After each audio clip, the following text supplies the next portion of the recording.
But we have a special guest today, and I'm excited about this. You have been talking about this product for a very long time. Absolutely. Ever since TyCon. I'm very excited about it. I think I'm excited about it, Swami, because it has such an impact worldwide. To bring medical care and diagnosis out even into a remote village. But let me introduce Sanjeev Saxena, and he is in the studio right now. Sanjeev is the founder of POC Medical Systems based in Livermore, California. He has co-founded several biotech and medical device companies. His most recent and highly acclaimed venture, Actis Biologics, was based in India, where he took a product from preclinical all the way to phase 3 before stepping down as the CEO in 2011 and returning back to the U.S. I have to tell you, Sanjeev, I don't want to over-exaggerate, but I know I've talked to at least 50, maybe 75 people about your company since TyCon. It amazes me. Of course, it's near and dear to my heart because my mother is a survivor of breast cancer. So obviously I have a burden to carry that I would love to see that disease squashed and people's lives saved. But how did you come up with this concept, Sanjeev?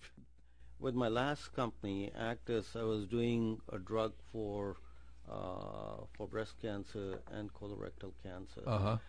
And for family reasons, I decided to come back here. And prior to that, I was with my dad doing a CAD analysis program under a company called Stereometrics, doing breast cancer detection back in the late 80s, early 90s. And so this has been something which has been of interest. And part of the reason is, and we all see this, a lot of our friends have had this disease, either be it breast cancer or other types of cancer.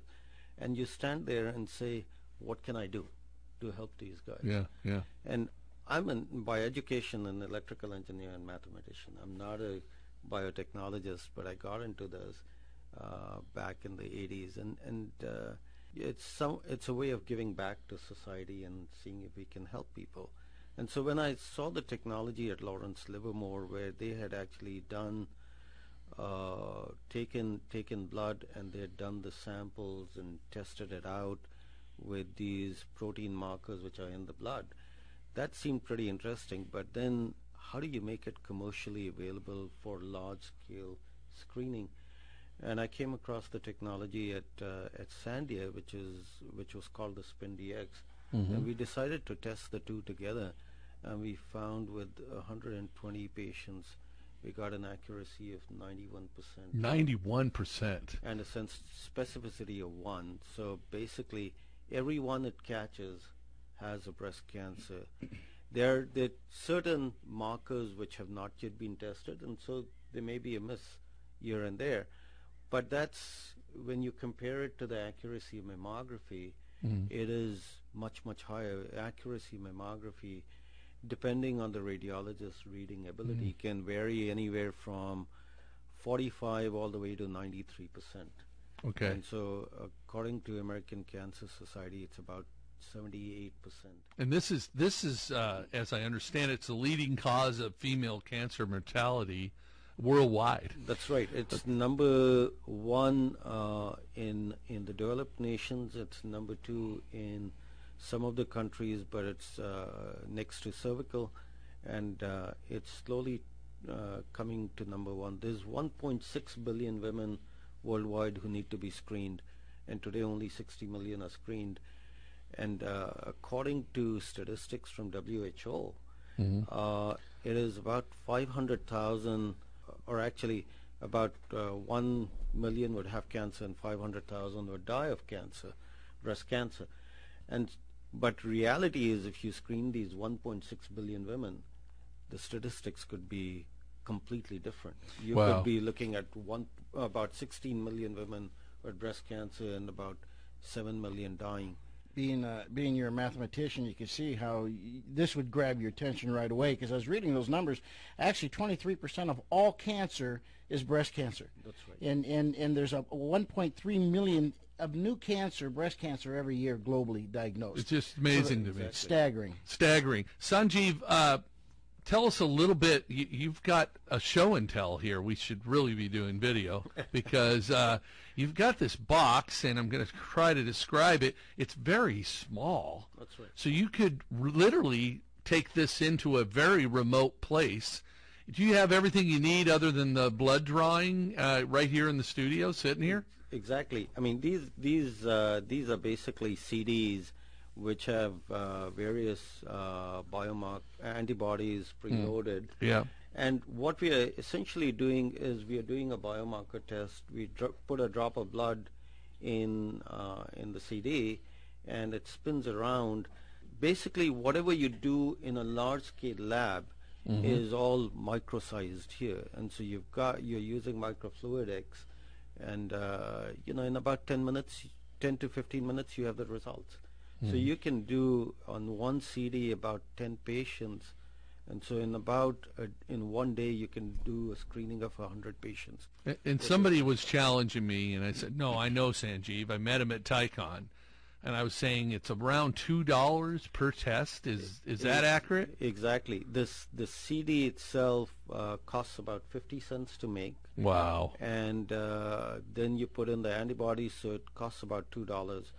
We expect, with transfer costs and everything, it will come up to about $10, and then you break it down to about $2 a patient because the doctor will have a markup himself. And so for $2 a patient, you'll be able to do the screen. And based on the screen, now you can determine who really needs to go in for mammography. Mammography is a great imaging tool. Yeah.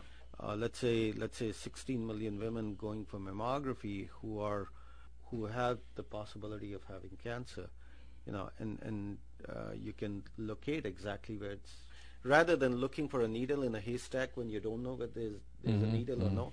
With this, you find out there is or no. Right? That's huge because mammography has almost become controversial as to how often they should have it done. This eliminates the guesswork. The other thing I wanted you to comment on, POC, of course, is a point of care. And with you being with Actis, they were all over the world, such as Africa, Asia, Latin America, India, China. So I assume you're still doing that. With the size of this test machine, it's got to be easy just to travel and go do it.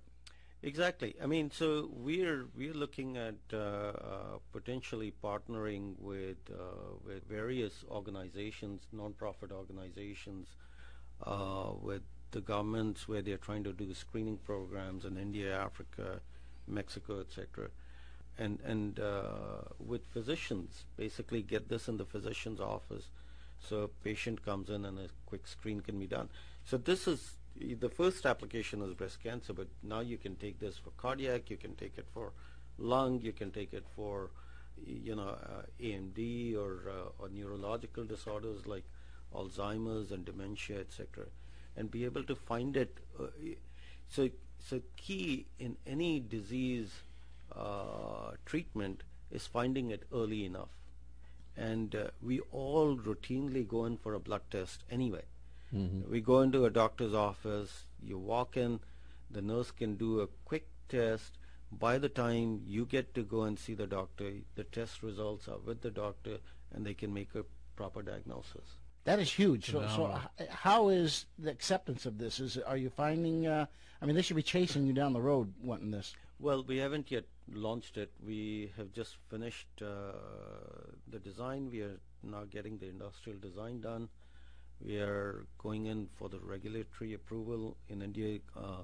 The need in places like the third world and developing countries is a lot larger. Well, it's large here as well. Don't get me wrong, but the issues there, the analogy I draw is the cell phone to the landline. The infrastructure existed in the U.S., so cell phones took off much later.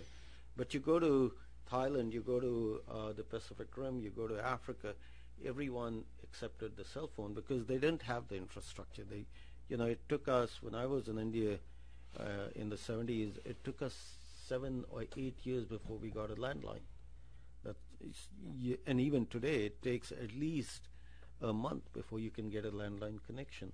So whereas the cell phone, you get it right away.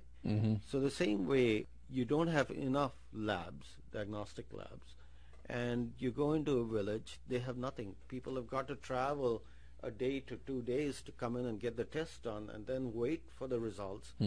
And then, and these people are working on a daily wages basis, right? So they're losing money. And so they can't afford it. And so the wife who may be getting the diagnosis done, she says, forget about it.